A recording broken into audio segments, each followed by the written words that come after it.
Tatizo la urithi haswa wa mashamba limekuwa donda sugu kwa wajane katika maeneo mengi, kaunti ya Homa Bay ikiwa mojawapo. Hata hivyo, Yvonne Atieno, mwakilishi mteule wa masuala ya vijana katika kaunti hiyo, amejitwika jukumu la kuwatetea na kuwapa mwelekeo kina mama ambao wameondokewa na waume zao.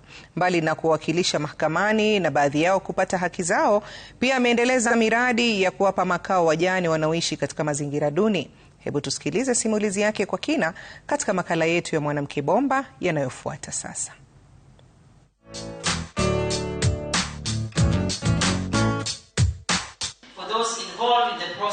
Kwa majina naitwa Yvonne Atieno Abonyo, mheshimiwa mteule wa wadi ambaye anasimamia masuala ya vijana katika kaunti hiki cha Homa Bay.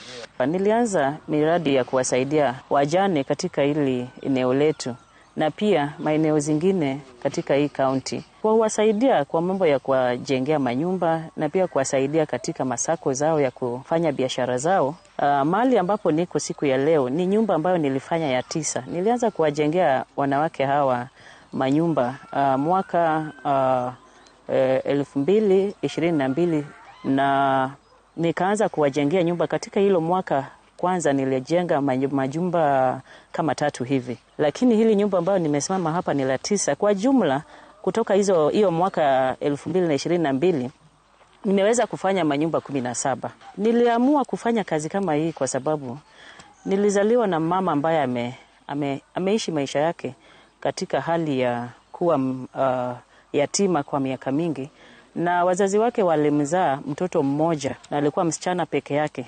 Wakati wazazi wake wote walikufa, aliweza kusumbuka sana hata kupata cheti ya kupata tu shamba yao. Wakati nilikuja huku kwetu nimefika, niliamua kuanza na miradi ya kwanza kuwasaidia wajane ambao wanaweza kuwa na nyumba mzuri. Kwa mfano, katika hili boma ambao nimekuja hapa, ni mjane ambaye ameishi kama miaka 13 kama ni mjane. Mume wake alifariki kitambo sana na kumwacha na watoto kama 5. Ile kitu ambayo ilifanya sana nikamhurumia kwa sababu napigania sana masuala ya wasichana. Jambo la 3 ambao pia wanawake wanapitia, mambo ya ardhi, kumiliki ardhi inakuwa ngumu. Wengine walifukuzwa mpaka wakaenda makwao, wengine walienda kuishi katika maduka hapa nje, lakini unapata ya kwamba inakuwa ngumu sana ili waweze kukubaliwa kurudi kwa sababu wazee wao walikufa. Na mambo kama ya kurithi, kama Wajaluo tuko na hiyo mila ya kwamba mtu bwana yake akikufa, hata ungali ukiwa mdogo, watataka pia urithiwe kama mwanamke ambaye anatoka kwa hiyo familia. Nimeweza kupigana na mambo mingi ambayo hao wajane wanapitia, kama kuchukuliwa kwa mashamba. Nimeenda kotini kwa wengine, makesi zingine tumeshinda, makesi zingine bado zinaendelea, ili waweze kupata njia ambao wanaweza kujikimu kimaisha. Nimejaribu pia kuwaleta pamoja katika sako zao ili niweze kuwasaidia, kwa sababu unaweza kumjengea nyumba na kama hawezi kupata chakula ya kukula, huenda ikakuwa ngumu sana tena waende kwa kishinda wakitembea huko mtaani kutafuta chakula. Na ile kimabadiliko imeweza kuleta. Umejua wengine walikuwa wameishi katika mijini, walikuwa wameishi katika huko masokoni penye walikuwa wameishi, lakini kuwaletea majumba ambayo wanaweza kuishi katika kwa maboma zao imeleta hata heshima. Wakati bwanangu alikufa, nilifukuzwa na mashemeji, nikaenda kwetu, kurudi nimepata shamba imenyakuliwa. Imekuwa shida kwangu sana. Unapata kama unaishi kwa boma na unalazimishwa kurithi.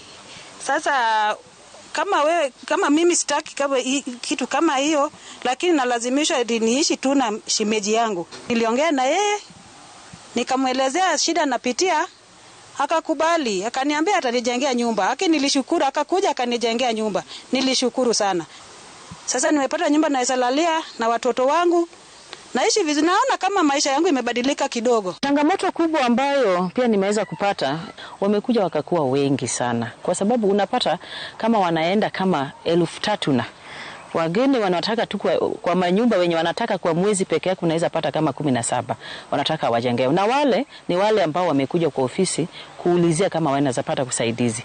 Kwa sasa changamoto kubwa sana ni hela na pia kuwasaidia hawa ili waweze kupata majumba mzuri kwa ile wakati inatakikana. Jambo kubwa sana katika bunge la kaunti ya Homa Bay ya kuleta mswada ambao inaweza kusaidia kuwatetea hao wajane. Mswada ya kwanza ni jinsi ambavyo wanaweza tetewa kwa njia ya empowerment, waweze kupata kile ambacho wanaweza kufanya. Ni mswada miwili ambao ningependa sana iwatete, na sana pia ya pili, mswada ambao inaweza kuangalia jinsi ambavyo watoto wao wanaweza enda shule na wamalize shule na wafundishwe jinsi ambavyo serikali inasaidia, jinsi ambavyo basari inakuja na kusaidia wale ambao hawajiwezi.